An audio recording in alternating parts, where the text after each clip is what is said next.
All right, guys, so welcome to our VR Experiences with Google for EDU webinar. So the access to the slides are at the bit.ly link below. So at any point, if you want to add in, it's just bit.ly/ETT Google VR. That'll get you to all the resources from today.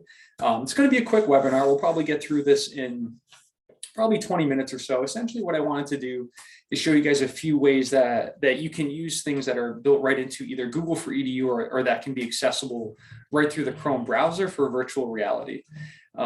So the reason why I like to show these types of webinars is I feel like there's a misconception with VR that everybody needs to have like these Oculus goggles, or even like the Google Cardboard with phones. Like, you don't necessarily need that because there's so much web-based VR now that students can access, and there's a few ways to do it. So the ways that I'm going to demonstrate today are the most, like, they're really the easy ins, the ways that just about any teacher or any student can get involved with it. Towards the end, I'll probably throw out a couple other different platforms and suggestions that might be a little bit more advanced, but essentially I want to stick with the things that everybody could use right away without a whole lot of front loading of tutorials and things like that. So the first one I wanted to just really quickly point out is that a lot of folks don't realize that Google Maps not only does like Street View, but they also do indoor mapping of museums and places from around the world. So if you wanted to have kids go on a quick virtual tour or even map their own, or say go make a quick guided tour with like a screencast video, using Google Maps is actually an incredibly easy way to do it. So if you haven't tried it before, all you really need to do is open up Google Maps and just pick a location that you want to share with the world. So I was a former social studies teacher. If I wanted kids to go to, say, a cultural location, let me just pick Eiffel Tower, for instance. What I'll do is I'll show you how you can quickly and easily just jump into any one of the like cultural like institutions or museums in that area. So let me just show you guys quick.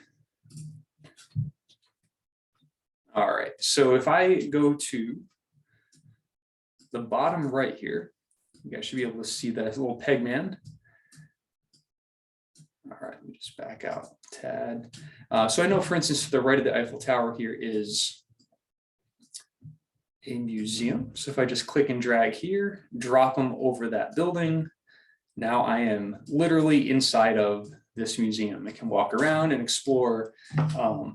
Maybe I could demo this and project it and share it with other folks, or I could have kids create their own version of this. But essentially, it's just a quick way that you can easily just use Google Maps to bring kids on a quick virtual tour. So the second one that's related to this is actually the Google My Maps. I'm not sure if you guys have seen that before, but it's actually built right within Google Drive. I put a link in the slides here if you want to just check out a tutorial of Google My Maps. It's been around for a while, but a lot of folks aren't necessarily familiar with it. So this is a tutorial of how to go in, create My Maps from within Google Drive, and then how to do like different layers and annotations and points on the map. But essentially, you can kind of create your own custom tour using Google Maps. You can add in pictures, you can add in videos, and then you can share it similar to the way you would share anything else with Google Drive. So if you want to test this out, again, you just hop into Drive, go into My Maps, and then you can create all different variations of it with different layers. If you haven't done it before, I would suggest maybe checking out that tutorial first, or if you're just the type of learner that wants to just go in, kick things around, you could do that too. The third one I wanted to share quickly is called Google Earth. And I'm not sure if you guys have seen this one recently. Google Earth came out a while ago. They made a web-based version, but now there's a new feature within Google Earth where you can create your own projects. So I'm going to quickly share a quick video of the way that you can go in and quickly build and add features to a Google Earth project. Then I'm just going to go into mine just to show you quickly how you can jump in and build with that as well. So let me just play this quick. In this video, we're going to talk about how to add features in Google Earth. We'll show you how to add place marks, lines, shapes, street view, and slides to your project. Let's start by adding a place. In Google Earth, click the search button and search for a place you'd like to add to your project. Once you find a place you like, click the Add to Project button in the Knowledge card. You can save a place to a new project, or if you've already created a project, you can save to one of your existing projects using the drop-down menu. Don't forget to click Save. The place will now appear in the list of features in your project. You can also add places by dropping a place mark directly on the globe. Click the Add Place Mark button in the toolbar. Then click on the globe to drop the place mark. Give your place a title and save it to your project. Now, let's add a line. Click the Draw Line or Shape button in the toolbar and click on the globe to draw your line with a series of points. To save your line, press Enter. Give your line a title and save it to your project. Now, let's add a shape. You use the same tool, the Draw Line or Shape button in the toolbar, to draw a shape. Click the button in the toolbar and click on the globe to draw your shape. Close your shape by clicking on your first point. Give your shape a title and save it to your project. You can also add a favorite Street View image. Click the pegman to see the blue lines and dots that show where Street View is available. Click on a blue line or dot to enter Street View. Set up the view you want. Click the Capture Street View button in the toolbar to save the view and give it a title. There's one last feature that we haven't covered yet: slides. You can also add a full screen slide to your project as an introduction, section break, or ending. Click the Add to Project button. You'll see that you can add place marks, lines, shapes, and slides from this menu. Select Full Screen Slide. Here in the Property Editor, you can design your slide with an image, a title and description. You can reorder any slides or places in your project. So if you've made an intro slide, then you can drag and drop it into the first place on the list. To see your finished project, click Present. Use the Previous and Next buttons in the table of contents to journey through your project.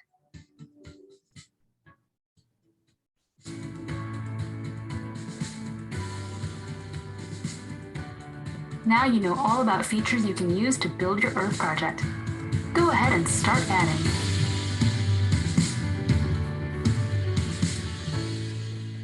All right, so that's the creation tool within Google Earth. I fairly mentioned before, but there's actually a ton of stuff pre-built in there for virtual tours, but the one that I showed you there was just the builder, basically putting maps together. So let me just show you quickly the distinction between the two, how you would actually get there. And then jump to the chat, so you see a couple questions popped up. So the one that has the pre-built virtual tour content is actually called Google Earth Voyager. I know it seems a little bit all over the place with Google Arts and Culture and then Voyager and Maya. So it's basically just showing you a few of the different tools and then kind of figure out which works best for you guys. But on the left side here, that little navigation looks like a ship wheel. This is the Voyager section that has a lot of pre-built Google Earth, like tours and trips and content that are already built in here.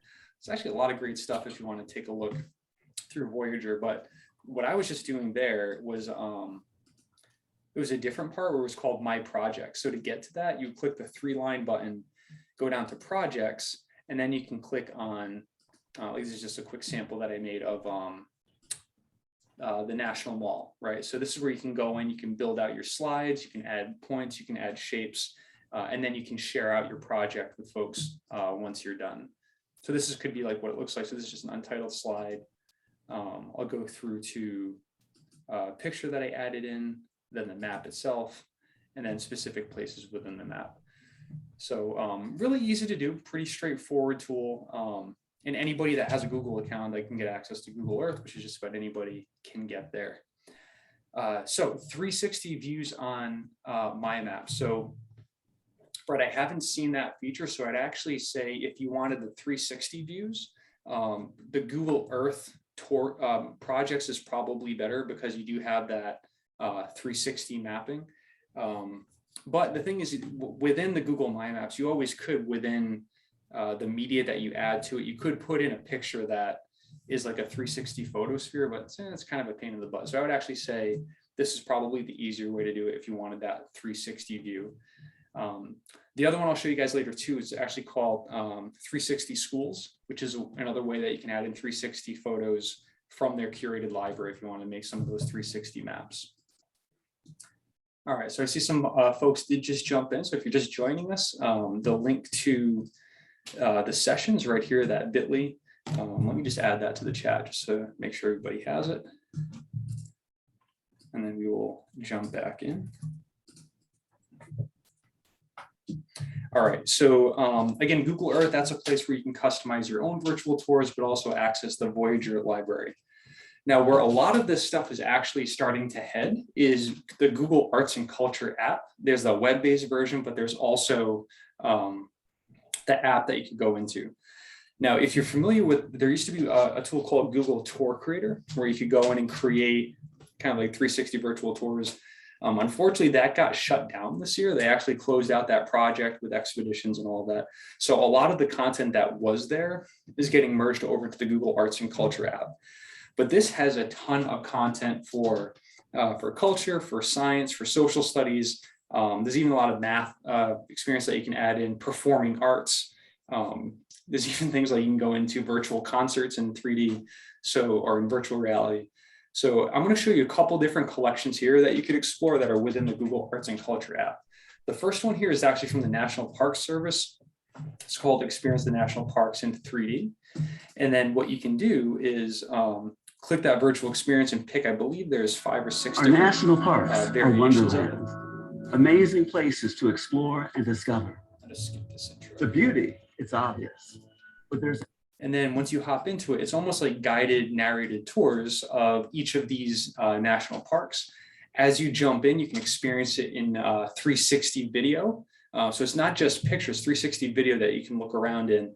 And there are also visual points that as you click on it, more information will pop up about each one of those particular areas. So just for the sake of time, we're not going to do a live tour of each one of these, but just know that this link here I put in the chat, that's the arts and culture collection for these national parks, just to get an idea of what's possible. And that's the other point of this too, is that there is some good content here, but also it's showing that even using something like a Chromebook, kids could go in and experience some of these virtual tours and interact with it in a way that frankly wasn't possible not too long ago. So a couple other collections that are part of the Google Arts and Culture. There actually is a 360 video collection as well. So on this slide here, I put a link to it, but it's basically a collection of 360 video projects. Basically all different collections here. A lot of them are art, but you can see that there's some science. So for instance, there's actually a VR video here. It's basically a virtual tour of the space shuttle with some astronauts kind of giving a guided tour. There's one on the Hubble mission. So you can see that there's a lot of things on natural history, and all of these can be viewed right within the Chrome browser. This one's cool too. This is a whole collection of VR like orchestras and plays and things like that. So all of that is available in this collection. Sign off on EDU 504. Okay. Don't want to be discussing 504s on a recorded meeting. Okay, so that is the Google videos.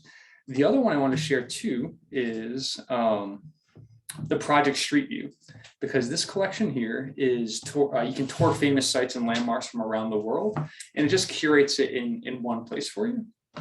So that's another interesting collection here from around the world. So as you can see, it's a pretty wide variety of different either cultural institutions, science, math, a lot of different examples here that you can take a closer look at. One that I know a lot of science teachers like to use particularly is actually, I don't know if it's part of the Google Arts and Culture or Google Earth, but it's a time lapse. Actually, I think it's Google Earth. So let me just look that up quick for you. So Google Earth time lapse, and they have a whole collection of, it's called the Google Earth time lapse engine. And there's all different places from around the world that you can see 37 years of change in the environment. All right, so this is a really interesting one from the glaciers, but you can kind of see how on the bottom it's scrolling through over time, starting in 1984 all the way up to 2020. You can see on the side here, this is the drawing of the RLC.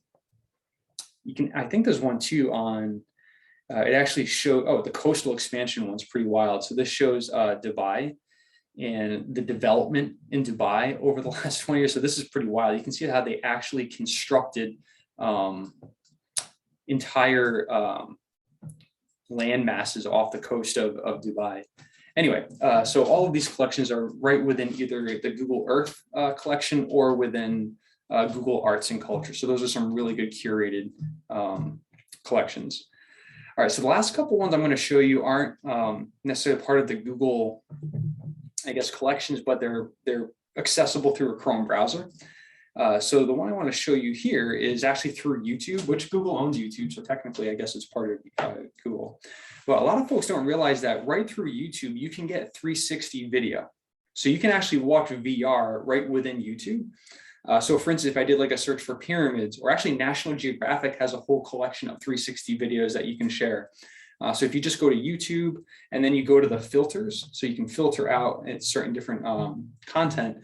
So I could put in my search term, go to filter, click on the 360, and that will bring me all 360 video that I could use in my class. So they have a lot of virtual tours, again, arts and culture, National Geographic. Just look up National Geographic 360. Right off the bat, you'll see a lot of great content that you can use with your students. So don't estimate the content that's actually already available through the YouTube platform in their 360 video. Now, this next one is a separate platform entirely. It's called 360 Cities. So this one's interesting because it's all curated content of 360 images from around the world. And you can go in and create tours for students. Students can create their own tours. I've actually worked with some teachers that they have students embed some of these links or these images into Google Slides. They make screencasts of guided tours. But the one thing I did want to do a quick live demo of is actually a different product that just came out from them. It's called 360 Schools. And if you used to use Tour Creator, it's kind of like that, where you can go in and create your own 360 tours of just about anywhere in that platform. And what's nice about this is you can actually add visual points that will actually have arrows point to certain areas that you want them to look at. And you can embed quiz questions and content, almost like a slide deck, within the 360 Schools platform. So I'm just going to back out and show you guys quick, because I mentioned we were going to do a 20-minute session. We're already at 19 minutes. How did that happen? Let me just go here. So it's just called 360 Cities. And then at the bottom, oh, what happened?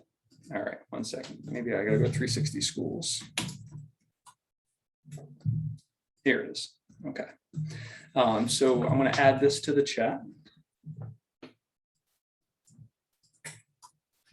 So this is where you can actually go in and create your own like guided 360 schools tour. If you wanted to get a quick overview of what it looks like, there's a video overview there.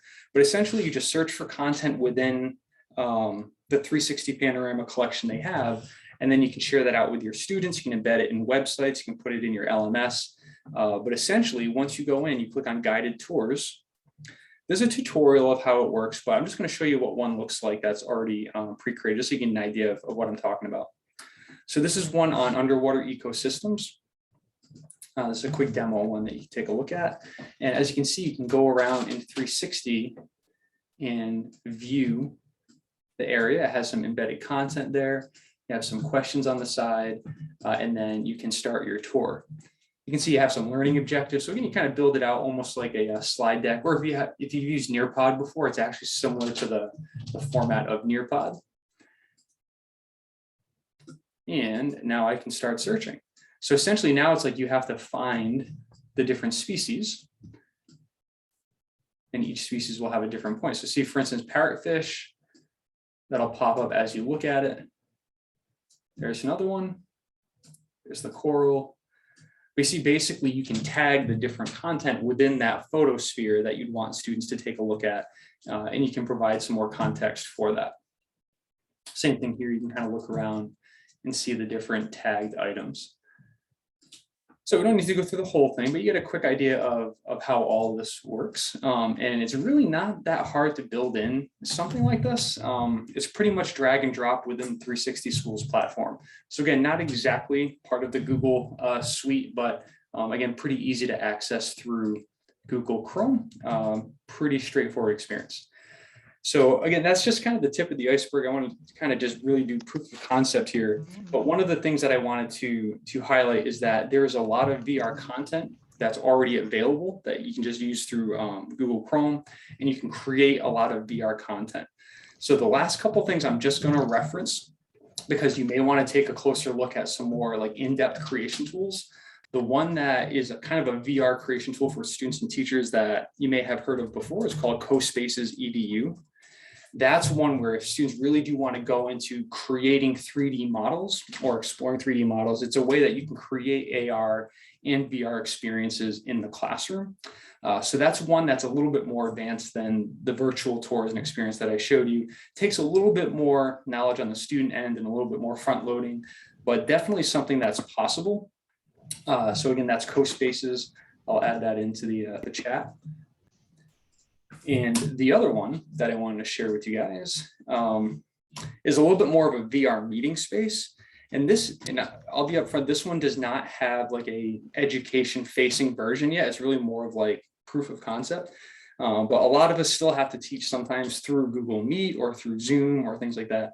This is essentially like a virtual meeting place, right? So it's almost like a VR location that you can go in and move around and manipulate and have like a virtual meeting. So instead of us being squares on a screen, we could literally walk and maneuver around this space. And as you walk into different areas, you can talk to different people. There's audio points, so the audio can only be heard within certain regions. So this would be more of a VR meeting or communication space, where the CoSpaces I just showed you would be more about building and creating your own VR space.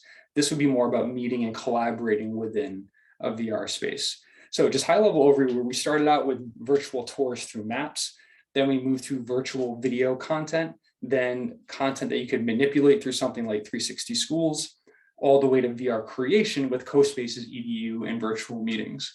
So as you can see, there's a huge spectrum, everything from looking at a Google map with Pegman to creating your own VR.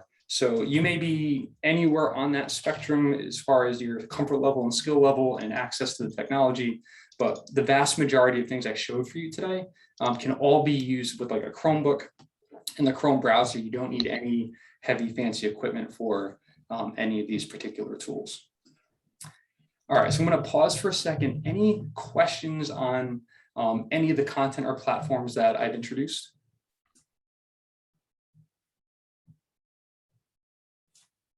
That was a good survey. Thank you. All right, thanks, Brett. Appreciate it. All right, so last thing, just really quick before we wrap up. This is pretty interesting. So this is the first live event that we're running in over a year and a half. So we used to do a ton of live events across the country. This is our first crack at it again since the pandemic started. So if you are in the Boston area or know anybody in the Boston area, we are doing one outside of Boston, Massachusetts at Bentley University on November 1st. We have Carl Hooker keynoting, a lot of other great names presenting. So if you're interested in learning more, if you know any educators in the area and you want to share the information, that is linked there. We also have more webinars coming up with all different topics. So if you check the same place that you found this webinar, you can find some more. And I just want to thank you guys for joining. Appreciate you jumping in, and best of luck as the school year kicks back in. All right, thanks guys. Thank you. Welcome.